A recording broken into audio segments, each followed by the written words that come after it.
Enggak, mungkin terkait hari ini nih, dengar kabar katanya pihak Novi dan juga kuasa hukum menyambangi Jenderal gitu. Mungkin bisa diceritakan apa yang jadi agenda hari ini, pertemuan itu. Jadi gini ya, eh, beberapa hari yang lalu ya, dari pihak asistennya nelfon saya juga ya, mohon ketemu dengan saya, aku berkenan jadi kuasa hukum saya, yaitu si Novinya ya. Saya juga nggak tahu alasan mereka untuk melakukan tindakan itu. Tapi saya sebagai seorang pemerhati, sebagai orang insan hamba Tuhan, sebagai pengacara tidak boleh menolak siapapun yang minta pertolongan kepada kita. Makanya kita diberi amanah menjadi seorang yang mengerti hukum. Nah faktanya memang tadi mereka datang kemari ya, menceritakan pokok permasalahannya. Saya sudah tampung semua pokok permasalahan ini ya. Tapi secara jujur saya masih memberikan konsultasi hukum kepada mereka. Saya belum menerima mereka jadi kuasa hukum saya, karena saya harus pelajari dulu pokok permasalahannya. Saya nggak mau mendatangi orang atau orang mendatangi saya langsung tiba-tiba saya terima saja tanpa saya pelajari pokok permasalahan. Sehingga saya dudukkan dulu konstruksi hukumnya, di mana benang merahnya, di mana kelebihan dan kekurangannya, sehingga saya sampaikan dulu. Dan saya berikan jalan keluar kepada Novi, sebaiknya kamu melakukan ini.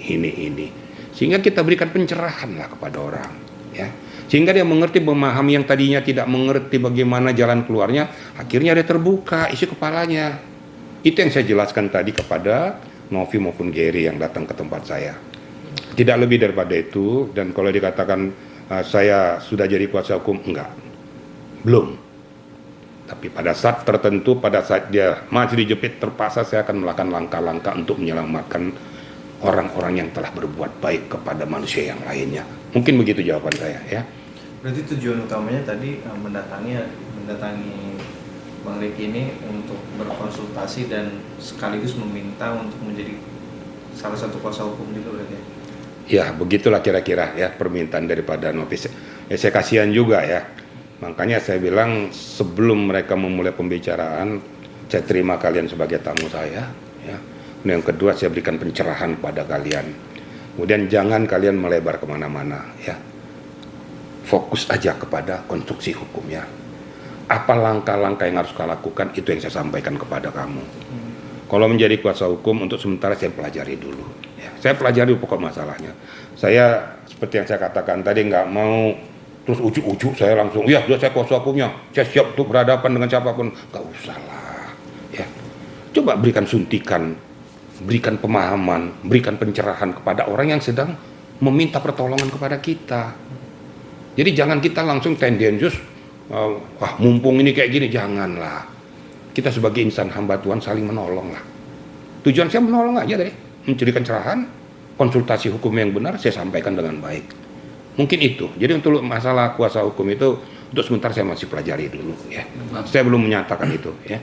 Bang, Abang melihat awal dan pertama kali datang ke kantor Abang seorang Novi, apa sih yang pertama kali diucapkan ke Abang sebagai praktisi hukum ataupun lawyer? Ada keluh kesahnya kan? Karena selama ini dia merasa capek dengan perkara kasusnya yang berlarut-larut, Bang. Ya memang tentunya dia sudah, kalau boleh saya katakan dia sudah default lah ya. Saya bisa melihat sinar matanya itu memang beban yang berat dia tanggung dengan apa yang sudah dilakukannya. Dia ceritakan semua pokok permasalahannya ya.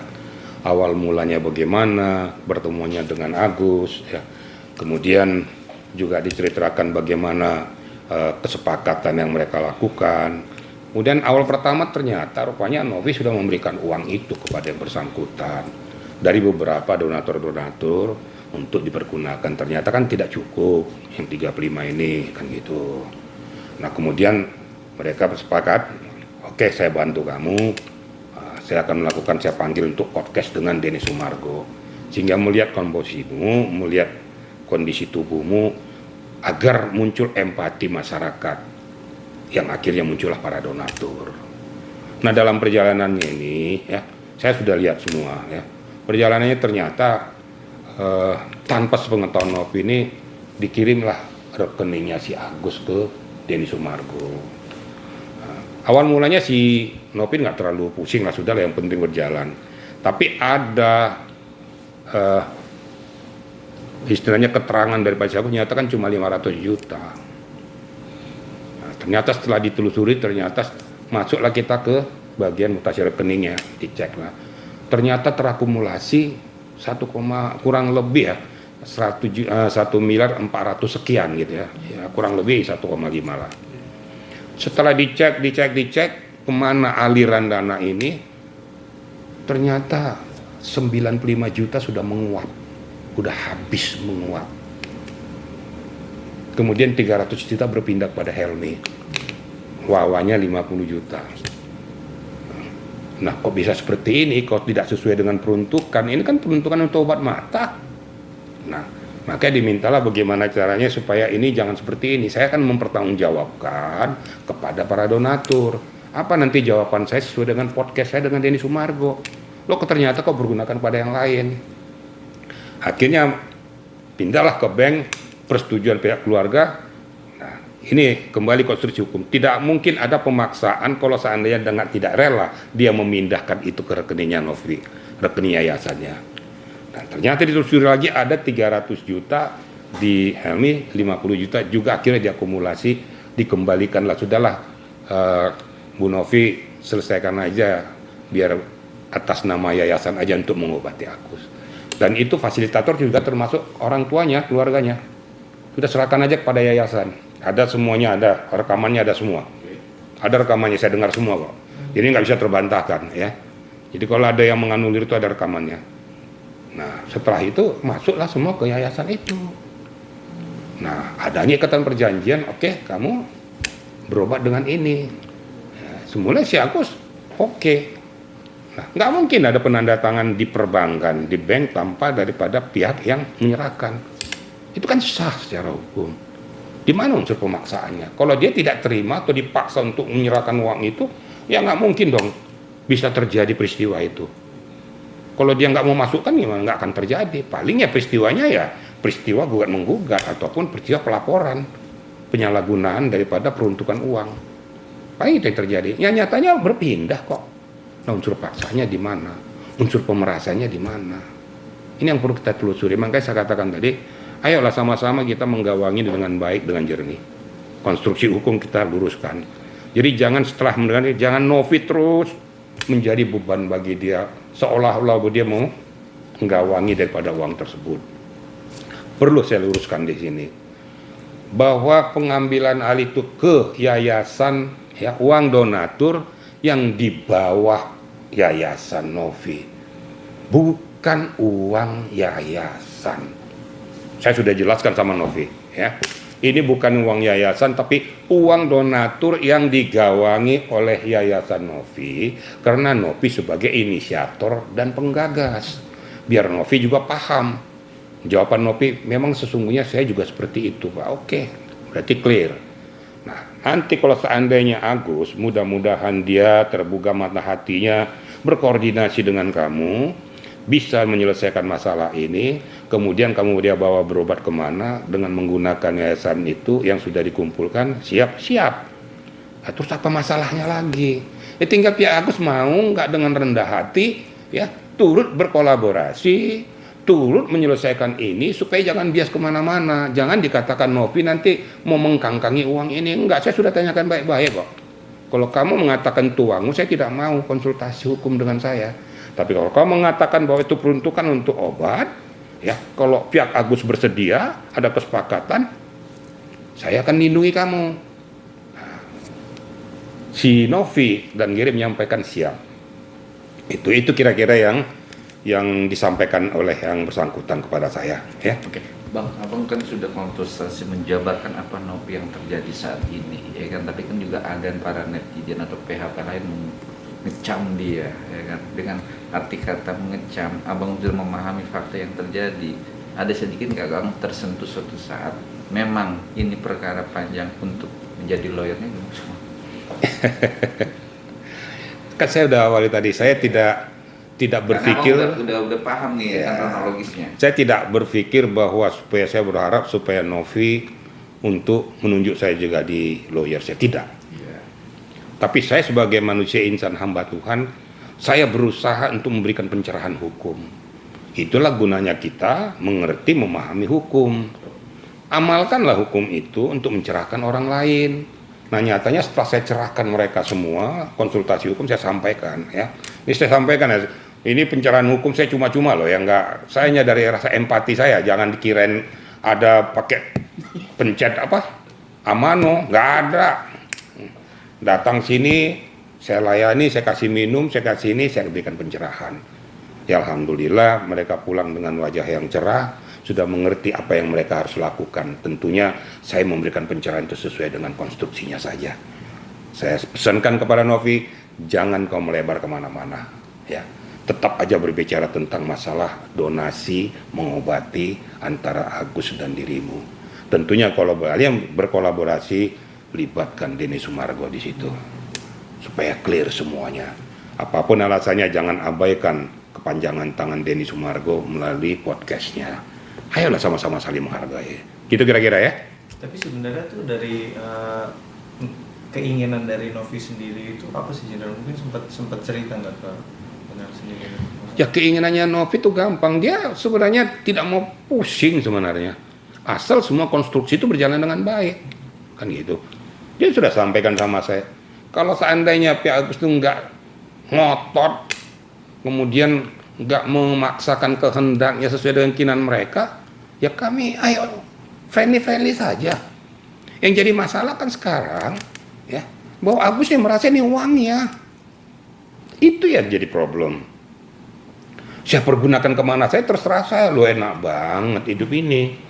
Ya faktanya sudah dipergunakan, bahkan sudah mengalir ke limit 300, ke wabah 50, 95 juta sudah menguap.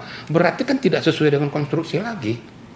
Lesari ibaratnya seperti gini, orang minta bantuan sama saya, Pak tolonglah Pak, lambung saya sudah sakit segala macam, saya perlu berobat, nggak ada duit, gitu kan. Saya bantu, saya kasih uang tuh untuk berobat loh. Terus kurang, saya panggil teman saya, kita bantu dia, kasihan dia orang nggak punya tuh. Nah setibanya saya sampaikan kepada yang bersangkutan, dia beli sepeda motor. Gimana kira-kira? Ini logika aja deh, gitu ya. Saya nggak usah berbicara harfiah hukum dulu deh.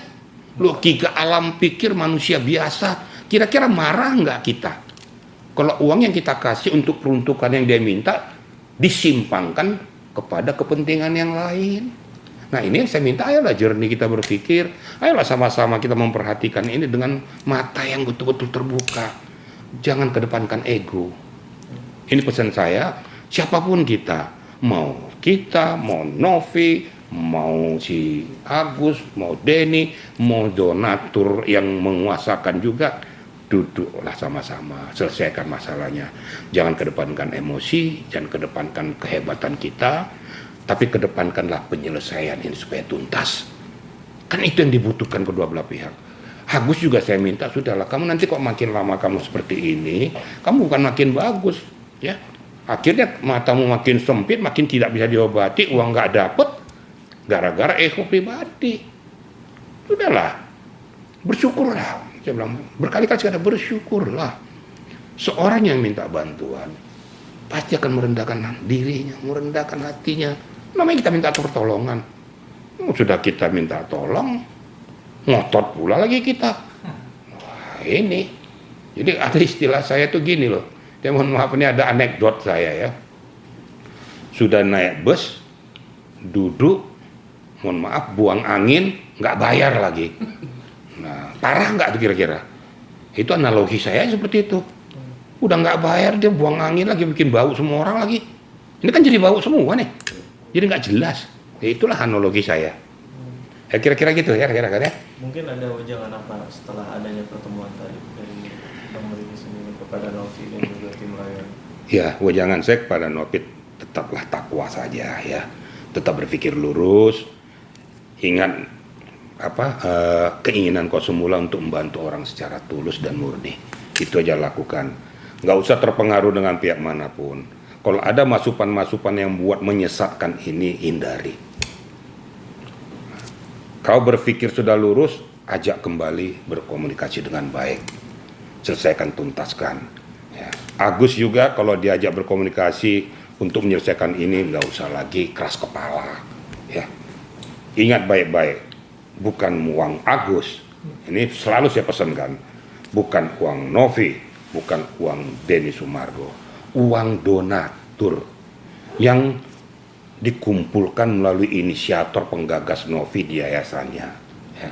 Ingat, uang untuk perobatan mata Agus, bukan untuk uang diberikan kepada Agus, beda ya.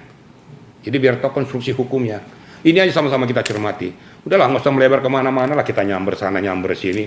Yang bicara kita Novi, bicara kekayaan saya sekian, harta saya sekian, saya sudah jago, saya punya rumah sekian banyak. Apa hubungannya sama kita? Silakan aja kok punya rumah mau ratusan miliar, emang gue pikirin. Apa hubungannya? Lo mau punya apa harta benda sekian banyak, kan punya lo, emang lo kasih sama gue? Kan kagak juga lagi. Emang gue pikirin itu. Itu bukan menyelesaikan masalah, menunjukkan aku hebat. Ketika kau mengatakan kau hebat, sebenarnya kau rendah. Ketika kau merasa kau paling jago, sebenarnya kau paling bodoh. Ketika kau merasa kau paling betul-betul melebihi orang lain, sebenarnya kau rendah. Itu prinsip hidup saya. Marilah kita sama rendah hati. Apapun yang diberikan Yang Maha Kuasa, syukurilah. Tapi jangan kau buat jadi ajang untuk merasa hebat kepada orang lain. Di mata Tuhan itu semuanya sama. Gak ada yang berbeda. Kita aja yang sok sombong, selalu membedakan diri kepada orang lain. Itu pesan saya terakhir. Untuk Novi, kau tegar, selesaikan dengan baik. Itu aja ya. Bang, ada nih Bang ya kan. Abang tadi mengungkit bahwa merendahkan diri, ya kan. Tapi Merendahkan hati. Iya, merendahkan hati. Tapi ada niat merendahkan hati itu untuk mengasih sesuatu itu 300 juta, malah akan dilaporkan ke KPK nih Bang. Karena apa? Ada motif, ya kan, bahwa perkara ini akan ditutup dengan menutup 300 juta. Itu udah tepat nggak sih Bang? Saya juga mendengar itu ya miris juga ya. Latar belakang dia mengatakan untuk peristiwa ini apa? Karena kan Denny Sumargo sudah melakukan itu kan uang pribadi dia. Saya sudah tahu kemana larinya ya. Diberikan kepada orang lain yang membutuhkan. Kok ditolak? Malah mau dilaporkan. Apa hubungannya mau ditolak? Apa hubungannya mau dilaporkan? Dikatakan penyuapan. Yang disuap itu siapa? Terus konotasi suapnya itu kena nggak? Lo mau terima duit gua syukur, lo mau nggak terima gua pikirin. Nah, di mana unsur suapnya? Kan gitu. Terus laporkan ke KPK, apa hubungannya ke KPK? Atau hubungannya ke pihak kepolisian? Nggak ada hubungannya lagi. Dikatakan supaya menutup kasus. Emang ya kasus pidana tutup apa? Nah, ini yang nggak benar gitu loh. Ya menurut hemat saya kalau nggak mau terima ya sudah. Nah, itu namanya kembali lagi. Sombong sekali gitu loh. Orang kalau dikasih 300 juta, orang yang picek matanya yang itu loh, langsung dia berteriak pada ya Allah ya Tuhanku, syukur saya terima. Harusnya begitu dong. Kalau kita butuh, ini sudah butuh sombong lagi. Aduh, amit-amit jabang baik. Ini saya nggak habis pikir tuh. Ya sudahlah, Denny nggak salah untuk hal itu. Kecuali kalau Denny itu hasil uang kejahatan, ini hasil uang pribadi kok. Itu aja. Terima, syukur. Nggak terima, ambil lagi Denny. Ngapain lu pikirin itu? Gitu loh. Kira-kira gitu ya. Bicara syukur Bang, tapi kan pada akhirnya kemarin salah satu pihak dari kuasa hukumnya Agus juga niat baiknya untuk berobat itu Agus ke salah satu rumah sakit ternama di Jakarta. Gimana Bang menanggapinya? Gini ya, kalau hal yang positif, gitu, apapun yang dilakukan oleh pihak PH daripada Agus, kalau memang untuk konstruksinya kepada pengobatan matanya, sama-sama kita apresiasi. Maka saya katakan yang baik katakan baik, yang salah katakan salah, yang batil katakan batil. Kalau memang betul memang difasilitasi untuk mengobati Agus, kenapa kita harus ribut? Ya, kita apresiasi aja, kita syukuri, kita ucapkan terima kasih. Kau sudah mengulurkan tanganmu untuk mengobati yang bersangkutan. Syukur-syukur bisa betul-betul kembali semula, kan gitu. Apresiasi aja, nggak apa-apa kok. Saya katakan, ya syukur. Gitu loh kira-kira. Jadi jangan kita cari panggung, enggak lah. Menurut saya nggak cari panggung tuh. Menurut saya kalau memang betul-betul dia memang dengan hati tulus melakukan itu, right, lakukan. Saya apresiasi. Kira-kira gitu ya. Pandangan ada salah satu Pokes menjabarkan dengan perkara kasusnya Agus ini, dikatakan Agus malah tidak akan dapat sepeser pun uang ini. Gimana Pak menanggapi ini? Kita juga jangan juga terlalu sempit ya. Kalau Agus tidak sepeser pun mendapatkan uang itu, kita lihat dulu konteksnya. Tapi kalau dikatakan Agus tidak mendapatkan uang untuk pribadi dia untuk digunakan yang lain, saya menyatakan tidak. Setuju ya? Setuju dong. Tapi kalau dikatakan Agus menerima uang itu untuk mengobati matanya, itu yang betul. Tolong dibedakan ini ya. Tapi saya menyerah. Tolong Mbak Novi, saya sudah betul-betul nggak kuat lagi. Bawalah saya berobat ke rumah sakit. Mumpung ada dana yang ada. Dilakukan, itu betul. Kalau Novi tidak melakukan itu, Novi saya salahkan. Gitu loh. Saya harus walaupun sudah datang ke sini, kau siap nggak Novi? Saya bilang, siap Pak. Lakukan yang terbaik. Kalau kau sudah punya niat baik, lakukan itu. Bawa Agus berobat. Adakan kesepakatan. Buat hitam di atas putih, biar jelas. Berapa pengobatannya, minta kwitansinya, bayar. Selesai kan? Saya rasa itu aja. Jadi, mana yang baik, katakan baik. Mana yang buruk, katakan buruk. Mana yang nggak benar, katakan nggak benar. Terakhir sekali pesan saya nih. Jangan kita lari dari konteks. Konteksnya konstruksi hukum. Tidak konteksnya kita saling menantang orang, saling merasa hebat, kemudian kau siapa? Kita berhadapan satu lawan satu. Udah lo bikin rinting you sendiri aja, tapi jangan diwawancara tentang masalah si Agus dan Novi, nggak ada hubungannya lagi, gitu kan? Ya mungkin gitu kira-kira kan ya. Terakhir deh, Bang, mungkin berarti saat ini abang masih mempelajari tentang kasusnya Novi ya? Jadi masih belum untuk sah untuk menjadi kuasa hukum ini? Belum. Jadi saya katakan tadi, saya lebih bagus menjadi penyuluh ya, memberikan pencerahan kepada dia ya. Tentu saya sambil mempelajari posisi kasusnya secara kronologis. Apa yang bisa saya berikan masukan kepada Novi dan timnya, itu yang akan saya berikan, tentu yang konstruksi yang positif gitu loh. Jadi supaya saya tidak mau tendensius, nggak mau ya. Bukan setelah datang ke sini, oke tanda tangan, enggak. Hingga saat ini saya sudah katakan sama Novi tadi, saya belum mengatakan bahwa saya jadi kuasa hukummu. Tapi kamu datang ke sini, saya berikan pencerahan tentang akidah hukum. Kenapa? Itu tugas mulia saya sebagai seorang yang mengerti hukum, memberikan pencerahan kepadamu. Tidak punya tendensi apa-apa. Syukur-syukur ini bisa merupakan jalan terbaik buatmu dan bisa menjawab orang-orang yang menyimpang daripada aturan main itu. Itu kira-kira. Jadi jangan berpikir saya jadi kuasa, enggak. Itu jelas tegas-tegas. Novi juga dengar. Saya minta Novi juga menjelaskan itu, bahwa saya tidak pernah berbicara tentang masalah aku jadi kuasa hukum. Walaupun dari pihak dia sudah meminta berkali-kali. Bukan hanya hari ini, udah beberapa waktu yang lalu sudah meminta. Tapi saya kan masih mempertimbangkan semuanya. Kebetulan Gary telepon saya, mohon berkenan untuk ketemu. Ya ketemu. Untuk apa Ger? Kami mohon pencerahan hukum tentang masalah ini. Kalau berkenan juga Pak Jenderal juga bisa mendampingi kami. Datang aja dulu ke sini. Ya. Datang, kita konsultasi, mana duduk permasalahannya. Semuanya sudah saya rekam, ya, semuanya sudah ada di dalam file saya. Saya pelajari semua. Nah sekarang saya berikan pencerahan itu. Nanti next, saya berikan pencerahan lagi sesuai dengan hasil apa yang kau lakukan selama ini. Itu aja dulu kita bicara, nggak usah bicara yang lain. Kamu berjalan sendiri aja dengan apa pencerahan saya, kalau bisa kau lakukan, sudah very good. Ngapain pusing-pusing kau harus menjadi penyelia hukum segala macam. Ya kalau memang betul-betul kita murni menolong, tolong aja. Jangan manfaatkan kesempatan ini untuk cari panggung. Jangan manfaatkan kesempatan ini untuk mencari dia. Udah, saya jadi kuasa hukum, jangan. Itu namanya kita tidak tulus. Kalau kita betul-betul tulus, berikanlah yang terbaik kepada dia. Mungkin itu aja ya. Oke, good. Bang, mau minta pendapat dari pihak yang satu boleh sebagai enggak mau nggak berstatement?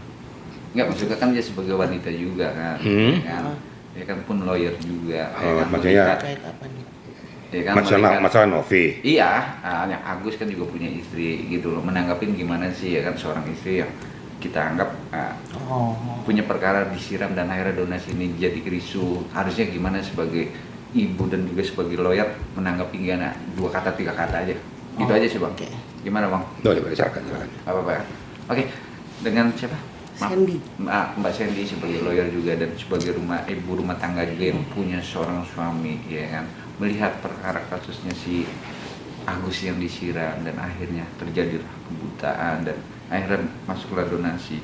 Nah, Pak Nopidi sebagai ibu dan itu menanggapin gimana, maksudnya apa harus gimana terus gimana nih melihatnya?